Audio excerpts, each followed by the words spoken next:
pa di ka pahihirapan pa akyatin ng ligaw kahit ang kaya mong ipakain na nga isa. Huwag kang magkakamali na pag-isipan siya ng chill. Wala lang talagang kaso sa kanya kung mag-G. Marunong maglaba kahit wala sa itsura.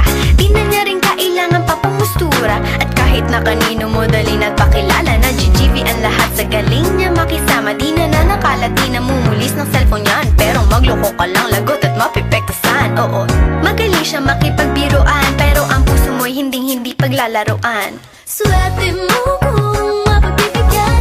Ingatan mo ang pag-ibig na isang kakaiba, kakaiba, kakaiba, kakaiba. Panatagpuan mo pagkawalan. Minsan lang makahanap ng isang kakaiba, kakaiba, kakaiba, kakaiba. Simple lang pumorma pero swabe ang dating. Sa lahat yata ng bagay hanip, grabe ang galing. Chick na mahin, hindi makabasag pinggan, pero sa basketball tambak hindi ka papagbigyan. Di na niya kailangan ng gayuma para puso mo ay kanyang makuha.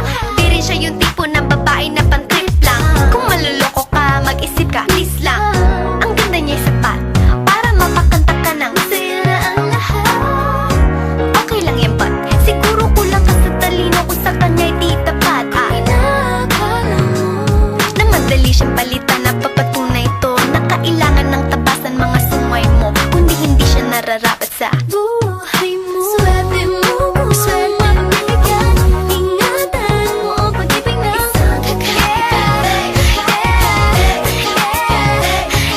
panatagpuan mo pagkawalan. Minsan lang makahanap ng isang kakaiba,